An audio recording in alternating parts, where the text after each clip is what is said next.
Welcome back to Big Geeky Couch. My name's Kit Jaspering. Today's episode of Big Geeky Couch is brought to you by Keith, also Dave, but not Chad. Today we'll be reviewing DAYTRIPPER by Fabio Moon and Gabriel. It's an Eisner-winning piece of garbage. What this piece of garbage is about, it's not garbage,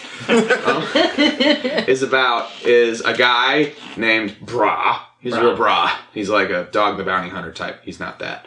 He writes obituaries, and that makes him sad, as it would do with anybody. What also makes him sad is that he keeps dying. But then he's alive in the next issue, so it's okay. Do we figure out why he dies? Maybe. You'll have to read it, as this sad obituary man keeps dying in this comic. Now, to review this sad obituary man comic.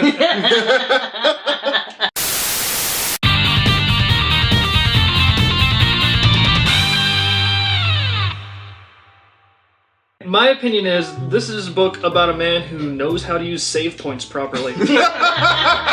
He's good. Yeah, he got like a superpower that was video games, but they never say that. I disagree. He keeps going backwards, so I don't think he really. Well, he kind of jumps. Yeah. We're like, oh, his kid is born, and then boom, all of a sudden he's a kid. Then boom, he's. It's definitely not told chronologically. No, it's not. I would say the continuity of the book assumes that you would get to the cutoff point where he dies and just assume that part doesn't happen. Each issue, I think, is kind of a, well, what if I died at this point in my life? What would it have been like? Right. What would have changed? See, I really think that this book was... Because the entire book starts off with him wanting to go on an adventure. Bra essentially is very bored with his life. He wants to have an imagination. He wants to. Well, he wanted to be like he's a writer, but he writes obituaries, which isn't like, wow, that's so fulfilling. He really just wanted to chase his dreams. Exactly. Right, so what I was kind of thinking about with this book, and I love the thought process. I love the actual psychological aspects of DAYTRIPPER in this book, because it has so many different theories. My biggest theory is that it's actually him projecting himself onto these obituaries. Because he writes each ending as an obituary. Exactly. Or it's not necessarily that he writes it, it's written that way. Right, exactly. So is it something he's writing just for fun at work? Like, oh, what if I died right here? What would my obituary look like? See, conversations like this are why...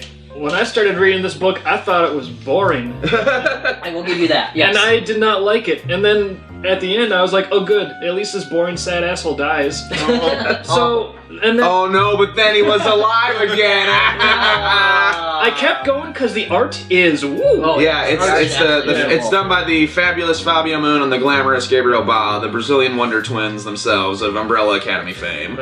Oh, they did Umbrella Academy. Oh yeah. Oh, nice. And they did Two Brothers. Which Two Brothers.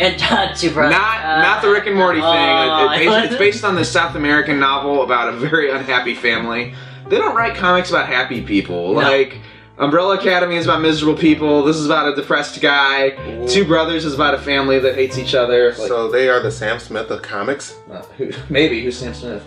Sorry. I'm not sure. Who is that? He's like a pop artist who only does sad songs. Yeah, maybe they like that guy. Yeah, maybe like, what if they wrote a book about different sad people? He perfect. Cries and everything.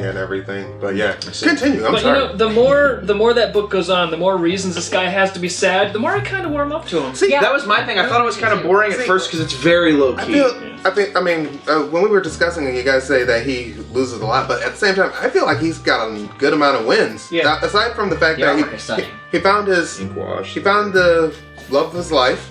Yeah. Yes. He ran back and went to get her. Now he got hit by a truck. He got hit by a truck, but he respawned and got there apparently. And one of the things I really love about this book is that you don't really need to read any of it to actually.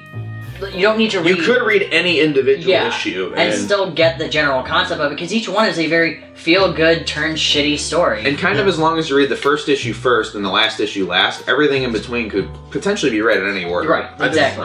I just want to point out, I love his friend, what they did with his friend, though. Yeah. There's a really great chapter where he reunites with a friend that has been missing that is very likable. And this chapter goes in an interesting direction. But it's so great because it's that stereotypical friend that's always like, he's got the perfect thing. Like, when we see him, everything is perfect with him. Like, everything's cool and everything. And then that whole... Something really... he does that again. That's exactly how it goes. Well, if you notice, that's almost a little interesting, because the friend and also the original failed girlfriend, they both had this kind of theme of like, oh, just live day to day, just take each day as it comes, don't worry about anything. And you think, maybe that's what the theme of the book kind of is, but then like everything goes to hell for them. So But I really liked his girl, and maybe I'm just overthinking this with his current lover and everything. She kind of taught him to, his current wife. His current wife. Whatever. The one Look, that he got hit by a truck for. His wife. Old and his wife. His wife. Let's go.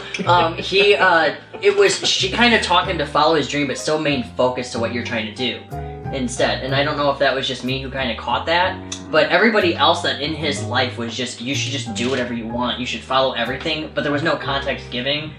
With her, she became his anchor throughout it. So it kind of reeled him back to reality. I also liked when he got hit by a log. He was pretty good. By a log. When he was like, I'm gonna go, and then... Did anybody else notice that? Now, Dave is selling this comic as though it's like Saw, where it's murder porn. It's really not. It's not. There's a little bit of that, though. There's a little taste of Final Destination. Little Eli Roth in there. Once you start getting the theme of it, you start wondering, like, you're going through the story like, man, this is great, but I know he's gonna die. How is he gonna die this time? Right. Well, yeah, in one chapter he's a child. You're like, oh no, this little boy's gonna die. No, that was hilarious. Everything was so good, and then all of a sudden it's just like, what? He's like, it's not a spoiler that he dies. No, not every time. Because he keeps doing it. But it's... Well, he keeps on coming back, like Kenny. It's like, oh my god, they killed Roz! He is Kenny. But it's Brazilian these types Kenny. of books I feel like that we really need. Because we're all stuck, not because it's sad or anything, but because it makes you think and it makes you wonder. Sure, it's a thoughtful book. Now, it's great to have these comic books with actual storylines and just, very straightforward narrative,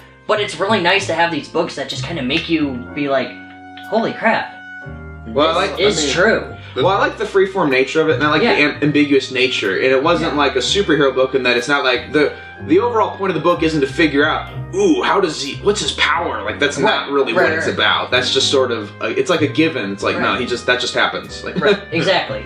It makes you question. Yeah, and then it ties into the ultimate theme and narrative of what the book's about. And I won't get into the ending too much. I very much enjoyed the ending. To me, it just seemed like a true, legitimate slice of life. Like this is and death. There's a beginning, there's an end. Slice of death comes. I mean, it's all about how you take life and how you progress through it. Right. In a way. I mean, some of us are not as lucky to die and keep coming back like him, but But did he actually die and keep coming back? He didn't. Like somehow he made it through most of it. Right. With some of the conversations in the later portions, but But I really liked DAYTRIPPER. Yeah. I thought it was great. I thought it was really cool, And it is very light fare at the beginning. It's very... I can see why people would stop reading it because it does come off as very boring. It's very down to earth for how weird it is. Yeah, but I just love the aspect of there are so many thought processes that you could go with this book. It's like, is this really happening to him? Is this not really happening to him? Did he ever actually leave the boat in the beginning of the book? Like, there's a lot of different ways that you could take this book, and I think it makes for a great discussion. Yeah, exactly. Like, it really does, and that's one of the reasons why I really like DAYTRIPPER. Yeah. So. Like, even though, I started out not liking it, by the end, what happened was that then I liked it. And I think that's always a cool thing when a book... It is... Like, it's great if your book has a great hook at the beginning and keeps people, and obviously, if you want to sell a lot of books, that's the best way to go. But it is cool to watch a book that starts out where it's like, and then by the end you're like, oh, I get it! Right, but I didn't get it, but I get it! Yeah! It's essentially, it's about beginning and end. Or not every... It's a book about endings, Yeah, exactly. Anytime your life could just end. It's the sort of book where, after you read it, it's going to be rattling around in your noggin for a while, and I think that's the key element that indicates there's something to that book, right? Because it sticks in your head. And what's also nice is that despite all the death and despair, it's I wouldn't say it's a nihilistic work at all. Oh yeah. It's ultimately very I don't want to say uplifting because it's not particularly religious. You feel good. It's got a dog in it. It's true. Yeah. It's got a good what dog. Are you doing? That was the greatest line ever. There's a chapter that takes place in dreams that plays out like a dream, and then it's got that weird, funky dream logic going on. Right. But they capture that well, and I can't really imagine writing like that. No, I couldn't either. Where they just I gotta get some drugs in order to draw this, and then he drew it. But I like DAYTRIPPER. Keith? I loved it. Fun. Yeah? Yeah, I just simply loved it. Yeah, we liked it. But is it as good as Black Sad? Narratively, I like it more than Black Sad. The art, it's hard to outdo that Black Sad art. And Black Sad, while it's well written, doesn't take as many risks. Right. I would say. True. And that's where Black Sad would I say have a better hook, where you're hooked from the first page. But I think Black Sad to me is more entertaining, but this is a little more like literature, meaningful. Yeah. Like this gives you a little bit more. This will stick with you. I feel like this yeah. will definitely stick with you as a book, and I would recommend this if anybody wants to break out into the different side of comics. Or if you've got a friend or a relative who says comics aren't art, be like, oh yeah, read Daytripper, you stupid asshole. So that was our How's that for Thanksgiving? Probably the best thing to do is just stop being family and friends with that person. That's true. No. Stop being No. Remember, the first chapter teaches us you can't choose your family.